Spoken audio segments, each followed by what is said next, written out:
Morning Odisha आसंतु आजिर मुख्य खबर उपरे नजर पकाइबा पूर्वरु आपणक भल पाइबा स्वरूप गोटे गोटे लाइक निश्चय करिवे एवं चैनल को सब्सक्राइब करिवे। नंबर 1 विजय पूर्व उत्सव प्रस्तुति प्रधानमंत्री बासभवन बीजेपी कार्यालय पर्यंत मोदी रोड शो। लोकसभा निर्वाचन में बीजेपी विपुल विजय हेबो बोली समस्त एक्जिट पोल अनुमान करिछि। एक्जिट पोल फलाफल सठिक प्रमाणित हेले राजधानी रे बीजेपी जोरदार उत्सव पालन करिवो। मिलिथिबा सूचना अनुसार बीजेपी पर प्रधानमंत्री मोदी लोक कल्याण मार्गरू बीजेपी मुख्य कार्यालय पर्यंत एक भव्य रोड शो करिवे। एथिरे 2 ରୁ 3 लाख लोक शामिल होई परिवे। एक्जिट पोल फलाफल पर बीजेपी वर्तमान एक बड़ उत्सव पई योजना करुछि। प्रधानमंत्री नरेंद्र मोदी लोकसभा निर्वाचन में जीतंती तेबे एक ग्राउंड रोड शो हेबो। सूत्ररू प्रकाश जे सीएम मोदी को ही ग्राउंड रोड शो लोक कल्याण मार्गरू बीजेपी कार्यालय पर्यंत अनुष्ठित हेबो। एथिरे 3 लाख कर्मकर्ता शामिल हेबे। नंबर 2 किए जीतिबो काहार हेबो हार आज आसीबो नेतांक भाग्य परीक्षार फल। आज भोट गणति आसीबो नेतांक भाग्य परीक्षार फल।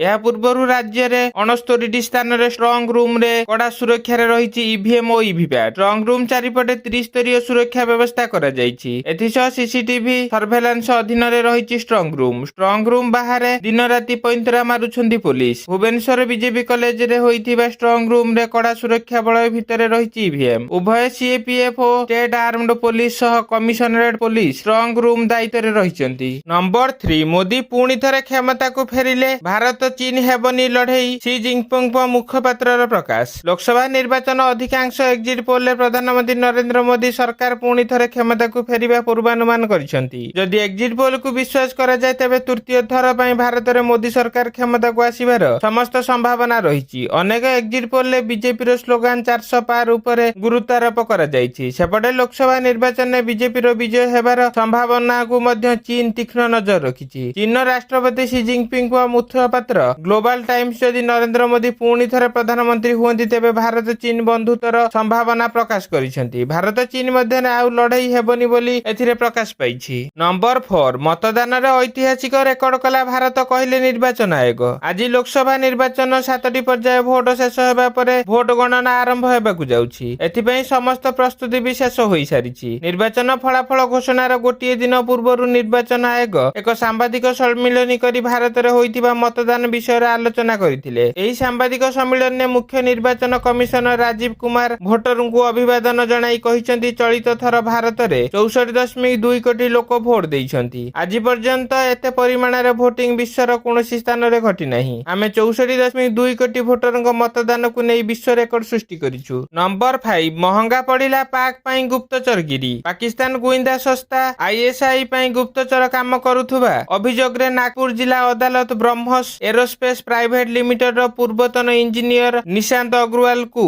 ऑफिशियल सीक्रेट एक्ट अनुसार आजीवन कारादंड रे दंडित करिसंती। दोषी अग्रवाल को 14 वर्ष सश्रम कारादंड एवं 3000 टंका जोरिमाना मध्य देबाकू पड़िबो। अतिरिक्त सेशनेस कोर्ट विचारपति एमवी देशपांडे तांको आदेश रे कहिसं जे आईटी आईन धारा 66 एवं ऑफिशियल सीक्रेट एक्ट रो विभिन्न धारा अनुसार दंडनीय अपराध पई अग्रवाल को क्रिमिनल प्रोसीड्यूर कोड धारा 235 अनुसार दोषी साब्यस्त करा जायछि। नंबर 6 खरा साधुची दाऊ पानी पई डहळ बिकळ लोके दिल्लीर परिस्थिति जटिल। दिल्ली रे दिनकु दिन बढ़िबारे लागिछि पानी समस्या। पीबा पानी पई डहळ बिकळ हेउचंती लोके। चाणक्यपुरी ओखाल संजय कैंप मयूर विहार भली एकाधिक अंचल रे पानीर घोर समस्या देखिबाकू मिलुछि। प्रतिदिन प्रशासन पक्षरु जोगा जाउतुवा पानी टैंकर यथेष्ट हेउनी। परिस्थिति एमिति होइछि कि गोटिए पानी टंकी ऊपर शह शह लोके भरोसा करुछंती। पिलाठू वयस्क एही टैंकरु पानी नेबाकू प्रतिदिन संघर्ष करुछंती। टैंकर भितरे एते परिमाण पाइप लगाई पानी नेबाकू प्रतियोगिता लागुछि जहाकू देखिले केते हाहाकार परिस्थिति ताहा स्पष्ट बादी होई पडुछि। नंबर 7 सिक्किम रे नोटा मध्य कांग्रेस को परास्त कला 3 गुणा कम भोट पाइछि दल। अरुणाचल प्रदेश सिक्किम विधानसभा फलाफल घोषित होइछि। सिक्किम रो 32 टी सीट मध्यरु एसकेएम 31 टी सीट जीतिथिबा बेले सिक्किम डेमोक्रेटिक फ्रंट को मात्र गोटिए आसन संतुष्ट हेबाकू पड़िछि। अन्य पक्षरे दीर्घ दिन धरी देशर शासन करथुबा कांग्रेस सबुठु बड़ निराशर सम्मुखीन होइछि। सिक्किम रे दल खाता मध्य खोली पारि नाही। सबुठारु लज्जाजनक कथा हेउछि सिक्किम रे कांग्रेस नोटा ठारु कम भोट पाइछि। सिक्किम रे नोटा 0.99% भोट दिया जाइथिबा बेले कांग्रेस को मात्र 0.32% भोट पाइछि।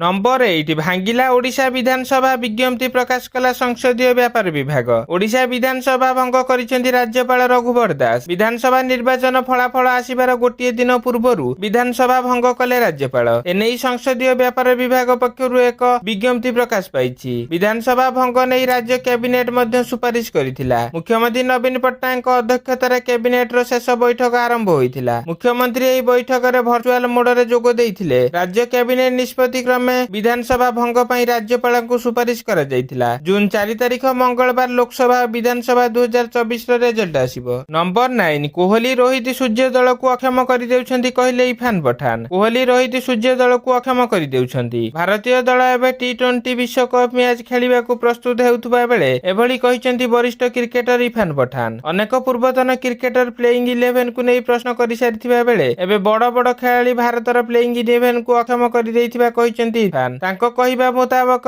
ବର୍ତ୍ତମାନ ଟିମକୁ ବ୍ୟାଟର ଅପେକ୍ଷା ବୋଲରର ଆବଶ୍ୟକତା ରହିଛି। ଟିମରେ ଅଧିକ ବୋଲର ନାହାନ୍ତି। ବିରାଟ କୋହଲି, ରୋହିତ ଶର୍ମା, ସୂର୍ଯ୍ୟକୁମାର ଯାଦବଙ୍କ ଭଳି କ୍ରିକେଟର ମାନେ ବୋଲିଂ କରିପାରନ୍ତି ନାହିଁ, ଯାହା ଦଳକୁ ଅକ୍ଷମ କରୁଛି। ନମ୍ବର 10 ଆଜିଠାରୁ ପୁଣି ବଢିବ ତାତି। ରାଜ୍ୟରେ କାଳବୈଶାଖୀ ବର୍ଷା ପ୍ରଭାବରେ କମିଛି ତାତି, ହେଲେ ଆଜିଠାରୁ ପୁଣି ରାଜ୍ୟରେ ଜାରି ହେବ ହିଟ୍ ୱେଭ୍। ବଢିବ ତାତି। ଆଗାମୀ 5 ଦିନରେ ଖରା ଓ ଗ୍ରୀଷ୍ମ ପ୍ରବାହ ସହ ବର୍ଷାର ସମ୍ଭାବନା ରହିଛି ବୋଲି କହିଛି ପାଣିପାଗ ବିଭାଗ। ଆଜିଠାରୁ 2 ରୁ 4 ଡିଗ୍ରୀ ତାପମାତ୍ରା ବଢିବା ସହ ଉପକୂଳରେ ପୁଣି ଲାଗି ରହିବ ଗୁଳୁଗୁଳି। 7 ତାରିଖ ଯାଏଁ ଏଭଳି ଗୁଳୁଗୁଳି ଲାଗି ରହିବ ବୋଲି ବିଭାଗ ପୂର୍ବାନୁମାନ କରିଛି। ଏନେଇ ଉପକୂଳରେ ଜିଲ୍ଲା ଗୁଡିକରେ ୟେଲୋ ୱାର୍ଣ୍ଣିଂ ଜାରି କରିଛି ବିଭାଗ। ଆଉ କେତେକ ସ୍ଥାନରେ 42 ଡିଗ୍ରୀ ତାପମାତ୍ରା ରେକର୍ଡ ଆକଳନ କରିଛି ପାଣିପାଗ ବିଭାଗ। ସୋନପୁର, ବୌଦ୍ଧ, ବଲାଙ୍ଗୀର, ବରଗଡ଼, ନୂଆପଡା, କନ୍ଧମାଳ ଜିଲ୍ଲାରେ 32 ଡିଗ୍ରୀ ଉପରେ ତାପମାତ୍ରା ରହିବା ସହ ୟେଲୋ ୱାର୍ଣ୍ଣିଂ ଜାରି କରିଛି ପାଣିପାଗ ବିଭାଗ।